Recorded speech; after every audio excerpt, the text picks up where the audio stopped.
Hi, this is Michelle Markey with Medina Domestic Art Studio. Welcome to my booth of direct-to-film DTF transfers that I've used in various different products. Now, most of you are probably familiar with using them on t-shirts and on denim, the back of denim shirts. But what I want to do is actually introduce you to the ability of using them in quilts.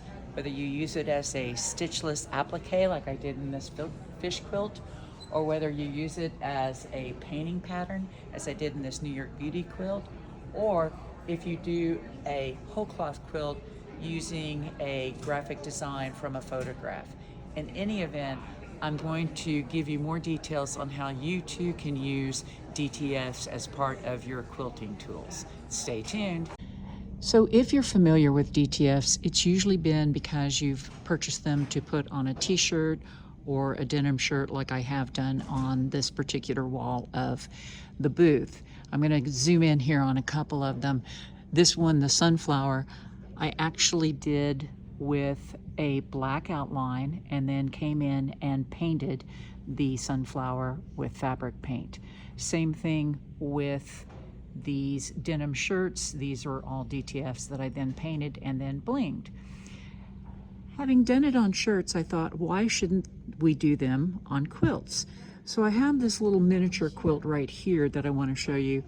That was my very first DTF quilt. Now, this is the actual DTF itself. So that's the way it looks. I ironed it onto the white fabric, I painted it, then I long-armed it. So that's probably the first technique that I would tell somebody, is that you can take any kind of quilt block, have it printed out. I actually used electric quilt in order to do that, and then just ironed it onto the fabric, painted it, and long-armed. The next one I'm going to show you here is this dragon.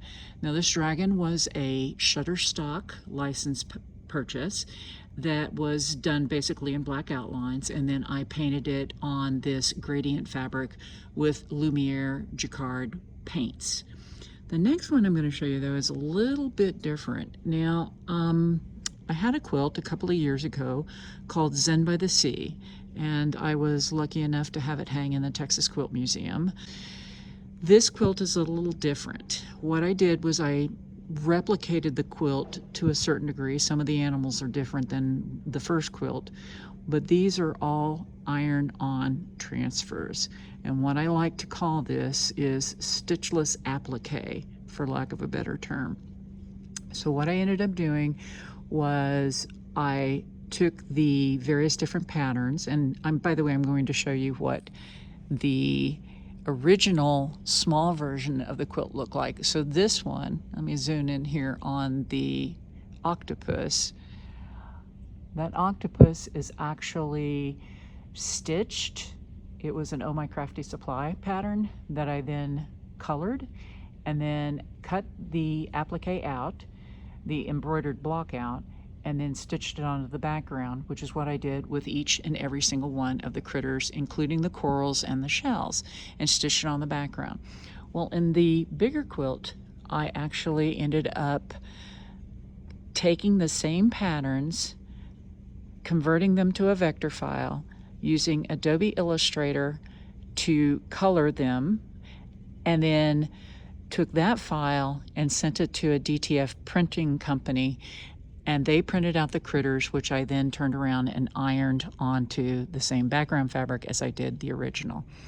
So you can see it's quite a bit to take in, but let me just say that this quilt was infinitely easier just because all you had to do was iron the critters on, as opposed to this one over here where you had to come in and color each and every single one of the critters and then stitch it onto the fabric. So a couple of others that I want to show you here real quick. Now, the one above is similar to the one I showed you earlier, as is this quilt. They all use New York Beauty blocks that I ironed on and then colored. This particular one, that hummingbird, let me zoom in, that is a DTF as well that I then colored. Likewise, I'm going to come down here to the cute little angel, and then right below it, the Zentangled ornaments. They are as well DTFs that I just colored after I ironed it onto that particular fabric.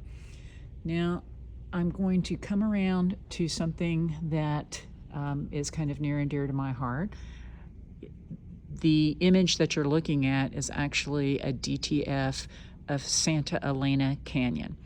I stood in this very spot and I took a picture that I then loaded up into Adobe Illustrator, used a kind of graphic format that they have to change my photograph to look the way it does right now. And here's the beauty and the flexibility of DTFs. So not only was I able to, number one, put it on my shirt, I also made it into a wall hanging. Now that wall hanging measures approximately 22 by 30 inches. And as you can see, I just thread painted it. Let me zoom in here real quick so you can see. So I just thread painted all the various different aspects of the canyon to give it some texture. The entire DTF was ironed onto a piece of white cotton sateen. So you don't necessarily have to color it like I did with this one and with that one. You can actually take a photograph and change it around and create it as a DTF as well. The next I'm going to show you is just a simple wall hanging or a table runner that I took some black outlines. In this particular case, I used a gradient image overlay for each one of the leaves to give them their bright colors. Now the one that I have down here in the end, and this is the one I think that I'm probably the most proud of, is a Shutterstock purchase, and the pumpkins are actually ironed onto the orange fabric in the background. I'm going to zoom in so that you can see, and then I've stitched on top of it. But the thing that's around it, the fabric that's around it, is actually a DTF as well. So I played around with my Procreate on my iPad and just threw some color in there and came up with kind of the mottled looking color. I'm going to zoom so that you can see that. But that is in fact DTF that has been ironed onto fabric that then I used as part of the quilt. And last but not least,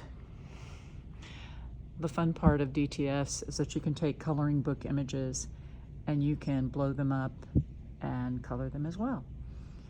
So I hope this gives you a kind of general sense of what DTFs are and what you can do with them, particularly when it comes to quilts. There's really no kind of end to what you can do with them. It's just really based on your imagination. So I hope that by watching this video that I've kind of inspired you to consider using DTFs in your own quilts, if nothing else to give them a little bit of extra oomph, or to take your favorite photograph and turn it into a quilt very easily.